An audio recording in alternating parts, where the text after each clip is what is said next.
এই আরাফাতের ময়দান, এখানে আদম আর হাওয়া আল্লাহ সাল্লাম দুজনের মিলন হয়েছে প্রায় কত বছর, 31 বছর পর না কত জানি বছর পর এখানে মিলা হয়েছে। এই আরাফাতের ময়দান, এইটা পুরো আরাফাতের ময়দান। এইখানে এখানে আল্লাহ দোয়া কবুল করে সব সময়। চারিদিকে কত পাহাড়, পাহাড় দেখার মতন পাহাড়। এই যে আরাফাতের ময়দান। এখন আমি আরাফাতের ময়দানের দিকে যাইতেছি, যাইতে যাইতে সব দেখাবো। এখানে সব সময় দোয়া কবুল হয়, তাই দেখো সবাই সবাই দোয়ার জন্য হাত তুলে আছে। আমি যাচ্ছি ওইখানে, যাইতে হয়তো বা 10-15 মিনিট লাগে উপরে উঠতে, অনেক উঁচা, অনেক উঁচা।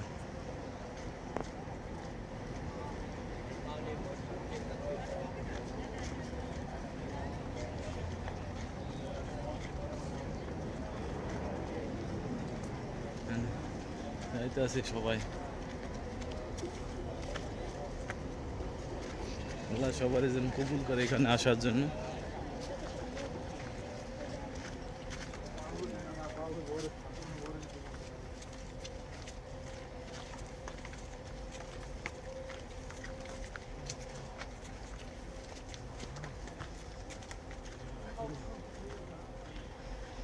উঠতে উঠতে তো জীবন শেষ হয়ে যাইতেছে গিয়া।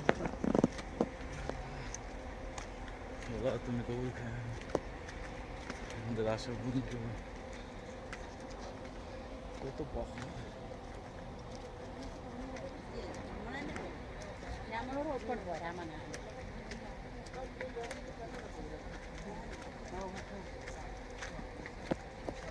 এখানে হজের সময় আসলে জায়গা পাওয়া যায় না ওঠার।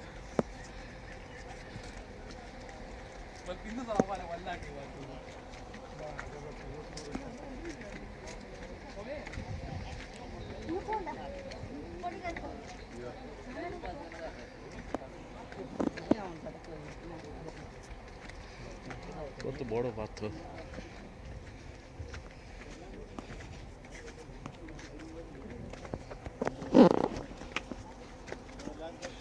এত উপরে উঠছে।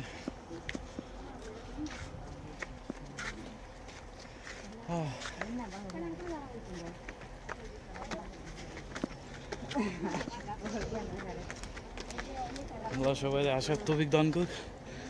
কত ঘুরতে হয়েছে।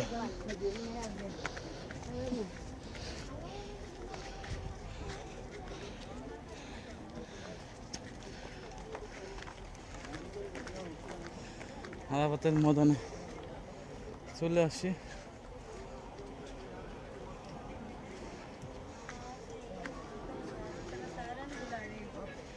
এখান থেকে একটা পাত্র নিতে হইব।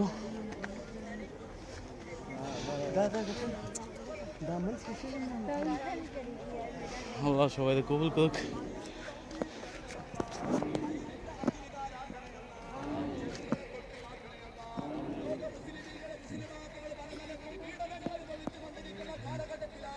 পাহাড় কত বড় বড় পাহাড়।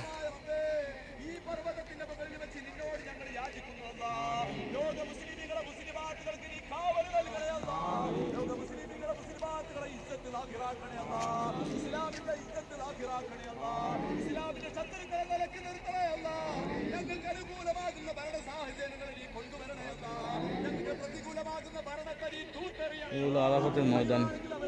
এখানে আদম আর হাওয়ার সাথে এখানে মিল হয়েছে।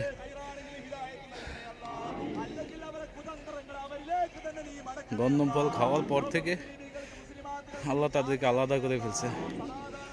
পরে 31 বছর না কত বছর পর আবার দেখা হয়েছে, এখানে এই পাহাড়ে আল্লাহ নিয়ে আসছে। তখন আবার বিয়ে হয়েছে তাদের দুজনের। এই আর কি। তা ঠিক আছে, আমার আমিন দত্ত, আল্লাহ হাফেজ, বাই বাই।